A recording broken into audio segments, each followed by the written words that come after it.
स्वागत है मित्रों। आज वीडियो जो लेकर के आया हूँ उसमें एक महत्वपूर्ण टॉपिक पर फिर बात होगी।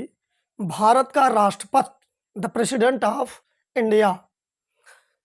इस पर प्रश्नों की एक श्रृंखला वाला वीडियो मैं आप लोगों को दे चुका हूँ। यह दूसरा वीडियो है जो भारत के राष्ट्रपति पर दिया जा रहा है। प्रतियोगी परीक्षा के लिए यह टॉपिक बहुत महत्वपूर्ण है। इस वीडियो को अगर आप देखते हैं, प्रश्नों को समझते हैं, तो मेरा दावा है कि परीक्षा में आपको इससे बहुत लाभ होने वाला है। व्याख्या सहित सारे प्रश्नों का उत्तर बताऊंगा। जब एक प्रश्न को व्याख्या करके बताता हूं तो 2-4 प्रश्न और उसमें शामिल हो जाते हैं। आइए हम आगे बढ़ते हैं। हाँ, एक बात और कि डिस्क्रिप्शन बॉक्स में एक लिंक दे दूंगा आप लोगों को। आप लोग टेलीग्राम चैनल पर जाकर के इसका पीडीएफ भी ले सकते हैं। तो चलिए अब हम शुरू करते हैं। क्वेश्चन नंबर 1, भारत सरकार का समस्त काम किसके नाम पर किया जाता है? तो देखिए, राष्ट्रपति कार्यपालिका का संवैधानिक प्रमुख होता है, इसलिए भारत सरकार का जो भी काम किया जाएगा वह सब राष्ट्रपति के नाम पर किया जाता है। जिस तरह से पिछले वीडियो में उदाहरण दिया था कि परिवार के सारे काम मुखिया के नाम पर किए जाते हैं, काम चाहे जो करे।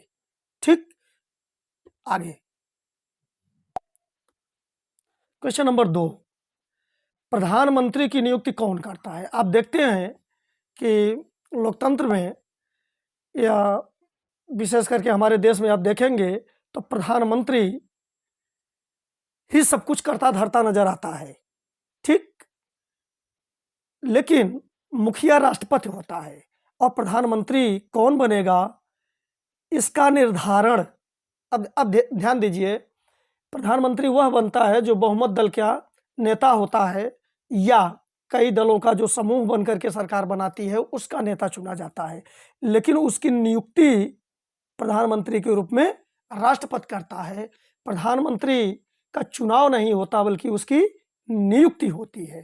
ठीक, और यह राष्ट्रपति करता है। नेक्स्ट क्वेश्चन, अन्य मंत्रियों की नियुक्ति कौन करता है? अब आप ध्यान दीजिए इस बात पर कि अभी आपने देखा कि प्रधानमंत्री की नियुक्ति राष्ट्रपति करता है, तो अन्य मंत्रियों की नियुक्ति कौन करता है? तो अन्य मंत्रियों की नियुक्ति भी राष्ट्रपति ही करता है, यानी प्रधानमंत्री और अन्य मंत्रियों की नियुक्ति राष्ट्रपति ही करता है। हाँ, अन्य मंत्रियों की नियुक्ति के समय वह प्रधानमंत्री से सलाह लेता है। कुल मिलाकर के प्रधानमंत्री जिसकी सिफारिश करेगा वही मंत्री बनता है, लेकिन नियुक्ति राष्ट्रपति ही करता है। ठीक, संसद के दोनों सदनों का संयुक्त अधिवेशन कौन बुलाता है? अब आप यहां ध्यान दीजिए, संसद के दोनों सदनों का संयुक्त अधिवेशन, अगर कोई कानून बनना आवश्यक होता है और दोनों सदनों में से किसी भी सदन में वह पास नहीं हो पाता है तो इसका एक उपाय निकाला जाता है कि राष्ट्रपति दोनों सदनों की एक संयुक्त बैठक बुला लेता है। ठीक, उसमें उसको पारित किया जाता है उस विधेयक को। अब आप समझ सकते हैं कि जब दोनों सदन इकट्ठे होंगे तो लोकसभा की सदस्य संख्या अधिक होती है, इसलिए इसमें लोकसभा भारी पड़ता है। और इस अधिवेशन को, संयुक्त अधिवेशन जो होता है, इसको बुलाता कौन है? राष्ट्रपति। अनुच्छेद 108 में यह व्यवस्था दी गई है। ठीक, चलिए आगे बढ़ते हैं। किस विधेयक को संसद में प्रस्तुत करने से पहले राष्ट्रपति की अनुमति जरूरी होती है? राष्ट्रपति की अनुमति। तो धन विधेयक एक ऐसा विधेयक है, इसको आप याद रखिए। धन विधेयक एक ऐसा विधेयक है, देखिए, एक साधारण विधेयक होता है, एक धन विधेयक होता है। तो साधारण विधेयक अभी हम आगे चर्चा करेंगे। धन विधेयक के बारे में आप जानते रहिए कि यह संसद में प्रस्तुत करने से पहले राष्ट्रपति से इसकी अनुमति लेनी पड़ती है। ठीक, धन विधेयक के संबंध में। नेक्स्ट क्वेश्चन, किस विधेयक को राष्ट्रपति संसद को पुनः विचार के लिए नहीं लौटा सकता? आप ध्यान दीजिए, धन विधेयक ऐसा विधेयक होता है जो संसद के दोनों सदनों से पास होने के बाद जब राष्ट्रपति के पास पहुंचता है तो राष्ट्रपति इसे पहली बार में ही स्वीकार कर लेता है या उसकी व्यवस्था होती है, यानी संसद के विचार के लिए वह धन विधेयक को दोबारा नहीं लौटा सकता। इस बात को आप याद रखिए। तब आप सोचते होंगे कि तब और विधेयकों के लिए क्या होता है, हम अभी आगे चर्चा करेंगे। चलिए, यदि संसद की बैठक न चल रही हो तो अध्यादेश जारी करने का अधिकार किसे होता है? अब चूंकि मैं राष्ट्रपति से संबंधित वीडियो बना रहा हूं तो आप समझ सकते हैं कि हर का उत्तर लगभग राष्ट्रपति ही है, ठीक। लेकिन ऐसा समझ करके आप न पढ़े, नहीं अनमनस्क हो जाएंगे और चीज़ों को समझ नहीं पाएंगे। दरअसल होता क्या है, जब संसद की बैठक न चल रही हो और किसी विषय पर कानून बनाना अनिवार्य हो जाए, अति आवश्यक हो जाए, तो ऐसे में राष्ट्रपति अध्यादेश जारी कर देता है। अध्यादेश, ठीक, राष्ट्रपति का आदेश ही अध्यादेश कहा जाता है। यह पावर राष्ट्रपति को अनुच्छेद 123 देता है। देखिए, इंपॉर्टेंट अनुच्छेद है। अनुच्छेद 123 के तहत राष्ट्रपति अध्यादेश जारी कर सकता है जब दोनों सदनों की बैठक न चल रही हो। जब सदनों की बैठक शुरू होगी, संसद की बैठक शुरू होगी, तो 6 हफ्ते के अंदर संसद से इसको अनुमोदन मिल जाना चाहिए, तब यह कानून बना रहेगा। नहीं तो इसके पहले तो यह कानून का कार्य करता है, किंतु 6 सप्ताह में अगर अनुमोदन नहीं मिल जाता है तो यह रद्द हो जाएगा, ठीक। नेक्स्ट क्वेश्चन, सर्वोच्च न्यायालय के न्यायाधीशों की नियुक्ति कौन करता है? सर्वोच्च न्यायालय यानी सुप्रीम कोर्ट ऑफ इंडिया के जो न्यायाधीश होते हैं उनकी नियुक्ति। तो देखिए, इसमें 2 तरह के प्रश्न कर देते हैं कि मुख्य न्यायाधीश की कौन नियुक्ति करता है। तो सर्वोच्च न्यायालय का मुख्य न्यायाधीश भी राष्ट्रपति द्वारा ही नियुक्त होता है, अन्य न्यायाधीश भी राष्ट्रपति द्वारा नियुक्त होते हैं, ठीक। अब यह अलग बात है कि अन्य न्यायाधीशों की नियुक्ति के समय वह सर्वोच्च न्यायालय के मुख्य न्यायाधीश से भी सलाह लेता है। चलिए आगे चलते हैं। उच्च न्यायालय के न्यायाधीशों की नियुक्ति कौन करता है? अब उच्च न्यायालय के न्यायाधीशों की जहां तक नियुक्ति की बात है, आप ध्यान दीजिए, आप भ्रमित न हो। सर्वोच्च न्यायालय के न्यायाधीशों की नियुक्ति अगर राष्ट्रपति करता है तो उच्च न्यायालय के भी न्यायाधीशों की नियुक्ति राष्ट्रपति ही करता है।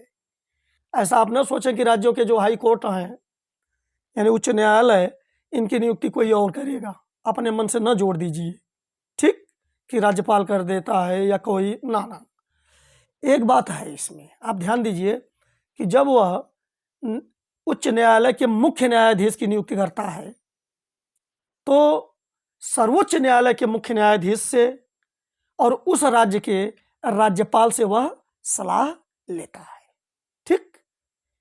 किंतु अन्य न्यायाधीशों की जब वह नियुक्ति करने लगता है तब सर्वोच्च न्यायालय के मुख्य न्यायाधीश, राज्यपाल और उस उच्च न्यायालय के मुख्य न्यायाधीश से भी सलाह लेता है, ठीक।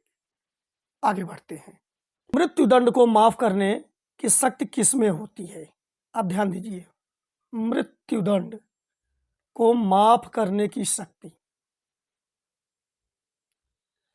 अब देखिए, इसको आप समझ लीजिए कि एक होता है संघ का कानून, एक होता है राज्य का कानून। अगर संघ के कानून को कोई तोड़ा है तो उसके लिए जो भी दंड दिया जाएगा उसको कम करना, निलंबित करना, स्थगित करना, यह सब अधिकार राष्ट्रपति को होता है। और राज्यपाल को अधिकार होता है प्रांत यानी राज्यों के कानून का उल्लंघन करने के लिए जो दोषी है उसके सजा को कम करना, माफ करना या निलंबित करना। लेकिन मृत्युदंड एक ऐसी सजा है जो चाहे केंद्र सरकार के चाहे राज्य सरकार के कानून के उल्लंघन के कारण मिला हो, उसे माफ करने का अधिकार केवल राष्ट्रपति को है। यानी मृत्युदंड को माफ करने का अधिकार राज्यपाल को नहीं होता है। आप इसमें भ्रम नहीं पालेंगे। मृत्युदंड माफ करने का अधिकार केवल राष्ट्रपति को है। ठीक, नेक्स्ट क्वेश्चन। देश में आपातकाल लागू करने का अधिकार किसको है? तो देश में आपातकाल लागू करने का अधिकार राष्ट्रपति को है। ठीक, राष्ट्रपति में यह शक्ति होती है कि वह देश में आपातकाल लागू करे। नेक्स्ट, राष्ट्रपति के पास कितने प्रकार की आपातकालीन शक्तियां होती हैं? अब ध्यान दीजिए, आपातकालीन शक्तियां राष्ट्रपति की कही जाती हैं। तो इस संदर्भ में, आपातकाल के संदर्भ में राष्ट्रपति के पास 3 तरह की शक्तियां हैं। ठीक, एक तो है राष्ट्रीय आपात, अनुच्छेद 352। इसमें यह व्यवस्था है कि अगर देश पर कोई बाहरी आक्रमण होता है या युद्ध में देश उलझता है या देश के खिलाफ कोई सशस्त्र विद्रोह होता है, तो ऐसी स्थिति में राष्ट्रपति आवश्यक समझे तो वह राष्ट्रीय आपातकाल की घोषणा कर सकता है। ठीक, दूसरा है राष्ट्रपति शासन, अनुच्छेद 356। एक अभी आपने देखा राष्ट्रीय आपात अनुच्छेद 352, अब अनुच्छेद 356 राष्ट्रपति शासन। राष्ट्रपति शासन क्या है? जब राज्यों में संवैधानिक तंत्र विफल हो, यानी संविधान के तहत शासन संचालन न हो पाए, तो इस आशय की सूचना राज्यपाल राष्ट्रपति को देता है, तो राष्ट्रपति चाहे तो राष्ट्रपति शासन लागू कर दे। तो राष्ट्रपति शासन आप समझ गए। अब यह भी समझ लीजिए कि राष्ट्रपति शासन में राज्यपाल ही एजेंट का कार्य करके राष्ट्रपति का शासन देखता है उस राज्य का। ठीक, इस समय उस राज्य का कानून वगैरह बनाने का सारा अधिकार संसद को मिल जाता है। यह आप सब जानते रहिए। ठीक, राष्ट्रपति शासन की स्थिति में संसद उस पर कानून बनाती है। तीसरा है वित्तीय आपातकाल की स्थिति। तो इसकी व्यवस्था अनुच्छेद 360 में दी गई है। वित्तीय आपात, अगर देश पर वित्तीय संकट आ जाए, यानी देश अपने वित्तीय बोझों को निपटाने में समर्थ न हो, तो राष्ट्रपति चाहे तो, यानी इस पर संसद की सिफारिश होती है, तो राष्ट्रपति वित्तीय आपात की घोषणा कर देता है। इस स्थिति में राष्ट्रपति को यह पावर होता है कि वह वेतन वगैरह में कटौती कर सकता है, यहाँ तक कि न्यायाधीशों के वेतन में भी कटौती हो जाती है। चलिए आगे बढ़ते हैं। संसद का सत्र बुलाने और उसे स्थगित करने का, यानी सत्रावसान जिसे आप कहते हैं, सत्र को बुलाने और अवसान करने का अधिकार किसे है? तो यह भी अधिकार राष्ट्रपति को है। संसद का सत्र बुलाने और संसद का जो सत्र चलता है उसका अवसान करने, यानी समाप्ति जिसे आप कह सकते हैं, यह अधिकार राष्ट्रपति को है। ठीक, नेक्स्ट क्वेश्चन। संसद के दोनों सदनों की संयुक्त बैठक की अध्यक्षता कौन करता है? अब इस प्रश्न पर आप ध्यान दीजिए। अभी तो सारे उत्तर राष्ट्रपति राष्ट्रपति राष्ट्रपति, लेकिन जब देखिए दोनों सदनों की संयुक्त बैठक को बुलाएगा राष्ट्रपति, लेकिन उसकी अध्यक्षता लोकसभा का अध्यक्ष करता है। यहाँ लोकसभा का अध्यक्ष राज्यसभा पर भारी पड़ता नजर आता है। ठीक, आगे बढ़ते हैं। वित्त आयोग का गठन कौन करता है? देखिए हर 5 साल पर वित्त आयोग का गठन किया जाता है। यह व्यवस्था हमारे यहाँ संविधान में अनुच्छेद 280 में दी गई है। और ऐसा कौन करता है, यानी वित्त आयोग का गठन कौन करता है? राष्ट्रपति। ठीक, नेक्स्ट। तीनों सेनाओं का सर्वोच्च सेनापति कौन होता है? तो तीनों सेनाओं का सर्वोच्च सेनापति भी राष्ट्रपति ही होता है। आप याद रखिए, 3 सेनाएं हैं, थल सेना, जल सेना और वायु सेना, और तीनों का सर्वोच्च सेनापति एक साथ, तीनों का सेनापति राष्ट्रपति होता है। चलिए आगे। राज्यों के राज्यपाल की नियुक्ति कौन करता है? अब राज्यों के राज्यपाल की नियुक्ति भी राष्ट्रपति ही करता है। यानी राज्यपाल जो राज्यों में होते हैं और राष्ट्रपति के प्रसाद पर्यंत ही, उनकी कृपा पर ही राज्य में बने रह सकते हैं, यानी राज्यपाल के पद पर बने रह सकते हैं। ठीक, तो उनकी नियुक्ति राष्ट्रपति करता है। नेक्स्ट क्वेश्चन,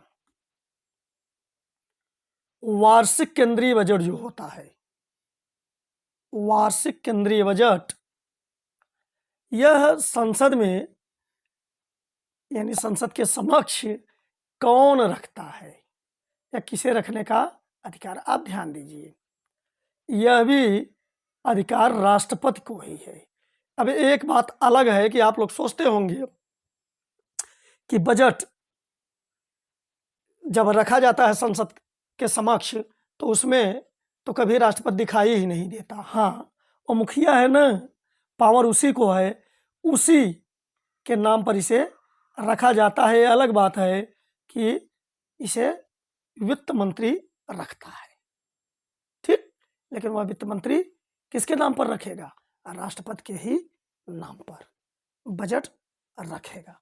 ठीक, राष्ट्रपति साधारण विधेयक को संसद के विचार के लिए कितनी बार वापस कर सकता है? आप देखिए, इन प्रश्नों को मैं चुना हूं आपको कुछ समझाने के लिए। अभी आपने देखा कि एक था धन विधेयक। धन विधेयक को राष्ट्रपति संसद के विचार के लिए केवल एक बार वापस कर सकता है, यानी एक बार संसद अगर उसे पारित करके भेज दिया राष्ट्रपति के पास, धन विधेयक को राष्ट्रपति दोबारा संसद के विचार के लिए वापस नहीं लौटा सकता। लेकिन आप ध्यान दीजिए, एक है साधारण विधेयक।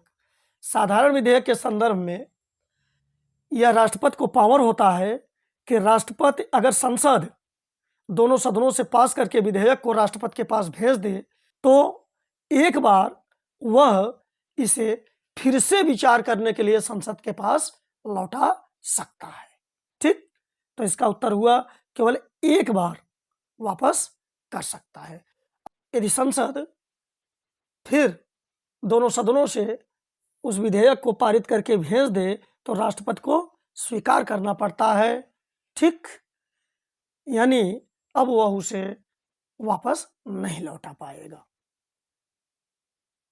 अब एक चीज और होता है कि कितने समय में राष्ट्रपति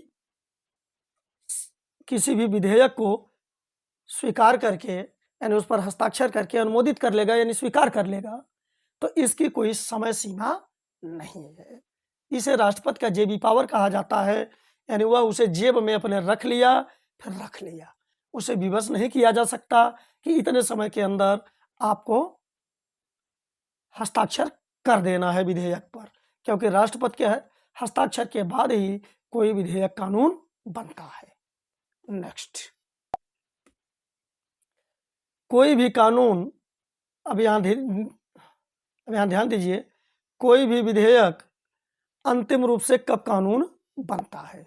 तो कोई भी विधेयक, यहाँ देखिए विधायक लिख दिया हूं, यहाँ विधेयक होगा। ठीक, तो इसको विधेयक आप समझिए, ये नहीं रहेगा। ठीक, तो कोई भी विधेयक अंतिम रूप से कानून कब बनता है? तो कोई भी विधेयक अंतिम रूप से कानून बनता है राष्ट्रपति के हस्ताक्षर के बाद, यानी राष्ट्रपति के हस्ताक्षर के बाद ही कोई विधेयक कानून बनता है। आशा है समझ में आया होगा। अगर उपयोगी लगा हो तो चैनल को सब्सक्राइब कर लीजिए। इस तरह के उपयोगी वीडियो आपके पास जाते रहेंगे और हर विषयों के हर पार्ट आपको मिलेंगे। धन्यवाद।